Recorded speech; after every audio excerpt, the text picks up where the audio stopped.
Hello friends, Jaya ব্লগসের নতুন একটি ভিডিওতে আপনাদের সকলকে জানাই অনেক অনেক স্বাগত। আজ নতুন একটি রেসিপি নিয়ে আপনাদের মাঝে চলে এসেছি। আজ বানিয়ে দেখাবো গাজরের লাড্ডু। খুব সহজে অল্প উপকরণ দিয়ে ঘরে বসে এটা বানিয়ে নিতে পারবেন।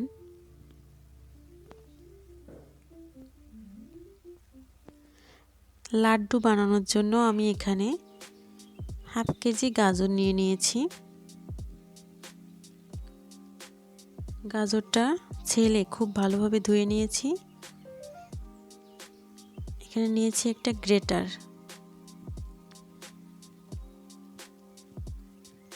গ্রেটারের এই ছোট জালিগুলো দিয়ে গাজরগুলিকে গ্রেট করে নেব। খুব সাবধানে গ্রেট করতে হবে যেন হাতে না লেগে যায়। দেখুন বন্ধুরা, আমার গ্রেট করা হয়ে গিয়েছে।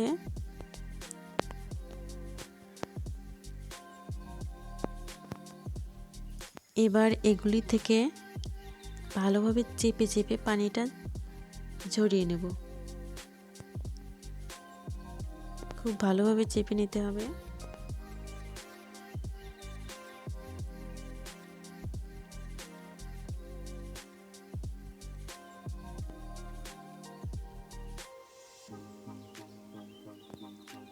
পানিটা ঝরানো হয়ে গেলে এটা অনেকটা ঝুরঝুরে হয়ে গিয়েছে।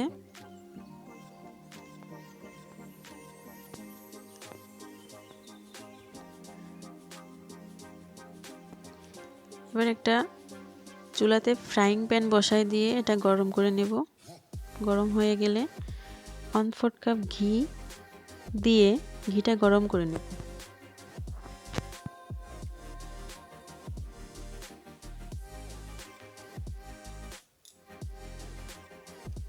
ঘি গরম হয়ে গিয়েছে।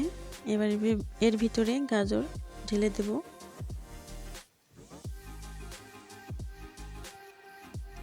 পাঁচ থেকে 7 মিনিট এভাবে ভালোভাবে নাড়াচাড়া করে নেব।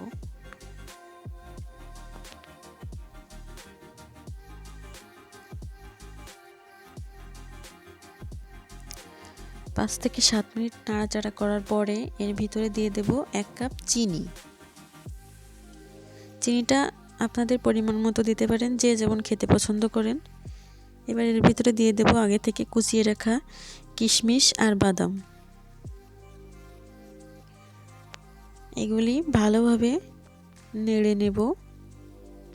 4 থেকে 5 মিনিট এভাবে নাড়াচাড়া করে নেব। চিনি থেকে অনেকটা পরিমাণ পানি বেরোবে, সেগুলিকে শুকিয়ে নেব।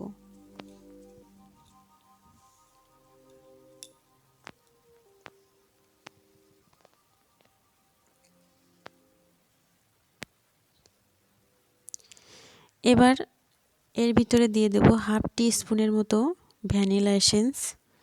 এটা দেওয়ার ফলে লাড্ডুতে খুব সুন্দর একটা ফ্লেভার আসবে।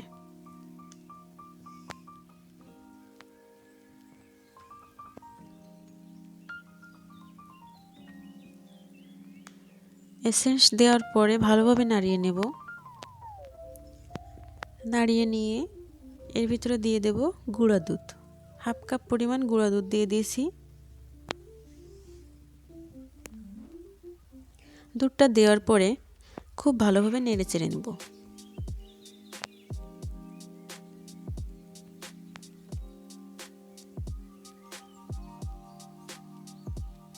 এভাবে 4 থেকে 5 মিনিট নেড়ে চেড়ে নিয়েছি।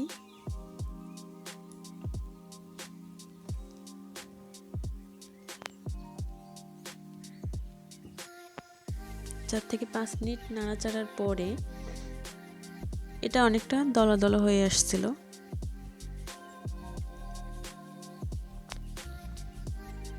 এটা নামিয়ে নেওয়ার মতো হয়ে গিয়েছে। বন্ধুরা, এবার চুলাটা অফ করে দেব, দিয়ে একটা পাত্রে এগুলোকে ঢেলে নেব।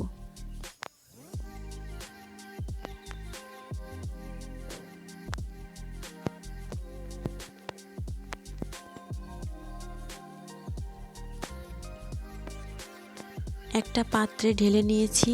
এবার কিছুটা ঠান্ডা হয়ে এলে হাতে ঘি মাখিয়ে এগুলো দলা পেকে নেব। গোল গোল করে দলা পেকে নিয়েছি।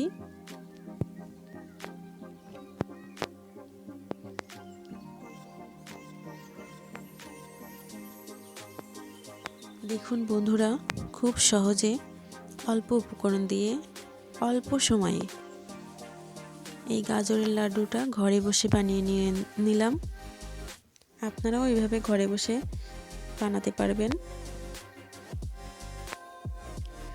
আমার এই ভিডিওটা যদি ভালো লেগে থাকে তাহলে অবশ্যই আমার চ্যানেলটা সাবস্ক্রাইব করতে ভুলবেন না, আর আমাকে এভাবে সাপোর্ট করে আমার পাশে থাকবেন